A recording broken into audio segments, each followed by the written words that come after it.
So hello again.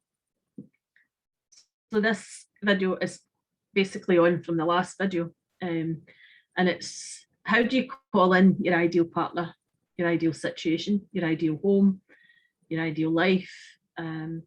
Basically, you program your mind or you reprogram your mind. So I'm trying to think. I think I met my husband way before 1991. I think we got together round about then, or just 1990s, 1990 or something like that. But it had been actually a family friend. He was actually a friend of my sister's husband at the time, and he'd been in the family, and he was very polite. But I didn't know that he would ever be my husband, ever, never even entered my mind. So I used to say, my mum would say to me, so is this going to be a life? You're not going to be married? And it really used to really bother her. And I mean, I wasn't really that old. I was only in my 20s. And I think I now realising why my mum would have been like that with me. I didn't realise she had me when she was, did I work out?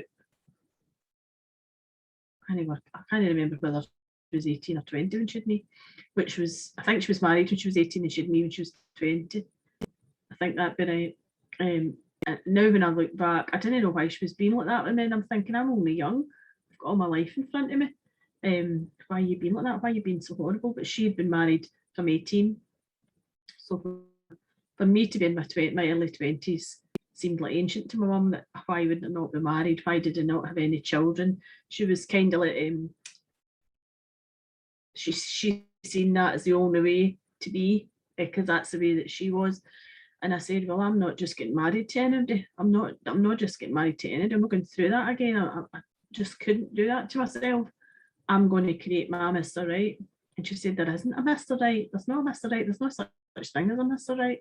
And I said, well, yes, there is for me. Well, how are you going to do that? I says, I'm telling you, I'm putting it out there that I'm creating Mr. Right.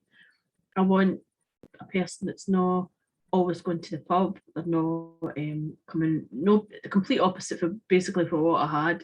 There's nothing wrong with going to the pub. I love when my husband goes out with his friends. I'm really supportive of that, and encouraging of that. We've had our moments throughout our years, both of us. Once went to pub, the others went to pub, we both went to pub and did too much to drink. Now it's the complete opposite, where we don't really drink. In fact, 9 times out of 10 we don't. It just doesn't appeal to us anymore. I'm not saying we don't have a wee tipple now and again, we fancy it, but it just doesn't really appeal to us. Anyway, and I kept saying to her, well, I'm going to call him and I'm going to create my Mr. Right. It's like, how are you going to do that? That's never going to happen. Anyway, as I said, Peter was in my vibration in my family, believe it or not, all these years, and he was right there under my nose. And it used to be when we went anywhere, if it was a family wedding or anything like that, I'd be sitting there and Peter would be there. But little did I know, my mum and my sister was trying to get us to be together, to match us up.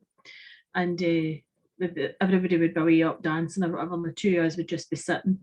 And I'd look over and he'd be there, and I would be thinking, oh, I don't know what to say. Like, I just thought, why would anybody want to be with me after what I went through?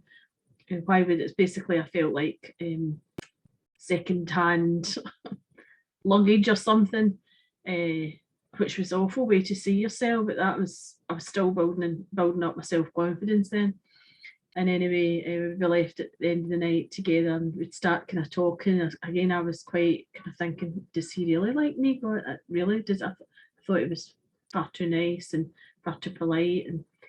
And anyway, eventually that kind of, we became really good friends, and we did go out a couple of times together. And then I just thought, oh, I can't do this. I don't want this. I don't want to be with any men. I just would put right off. And eventually I let that friendship grow, and we decided we weren't going to go out with one another, but we just were friends. We would go places together. And I became to realise he was a genuine person, and he seemed to reflect all my qualities back to me. So we were like a match. I'm not saying we don't have our moments like every other person on the planet, life would be a little bit boring. And so gradually that just blossomed and grew, and then we bought our house. Well, sorry, go back a bit. We were only together a short period of time when my mum took unwell and she passed away, sadly. So it's been like one trauma after another, from a very early age. And it wasn't until I got together with my husband, then we got engaged, we bought a house, we went to Jamaica to get married. We've not got any children.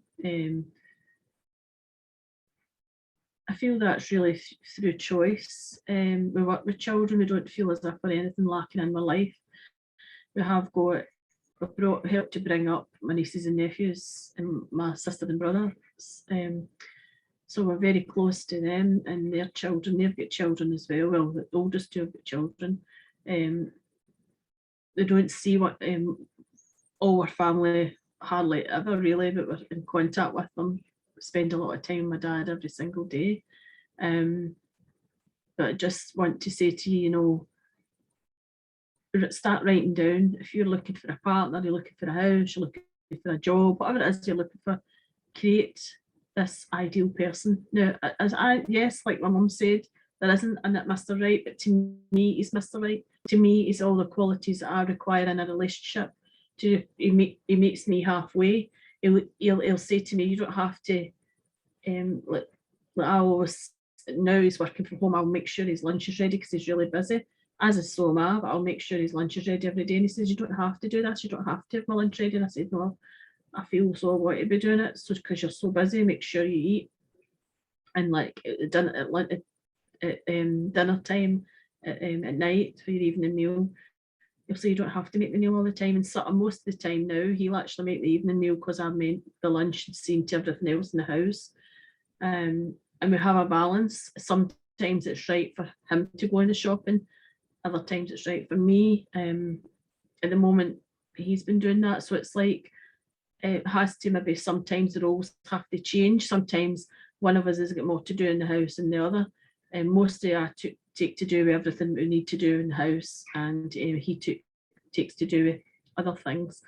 We meet halfway, we speak, we communicate. We don't really go out as such a lot. We go walking every single day.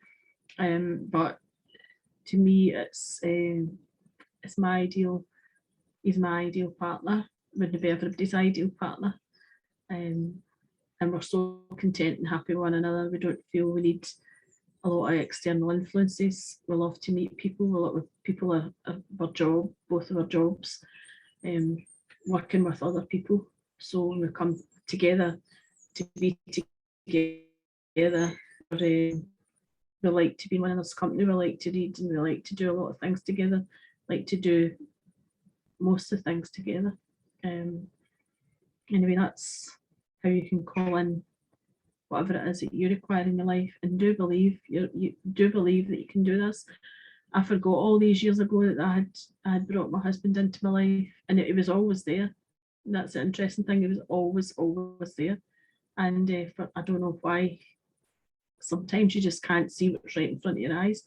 Something good that's right in front of your eyes the person's gonna make basically your dreams become reality. And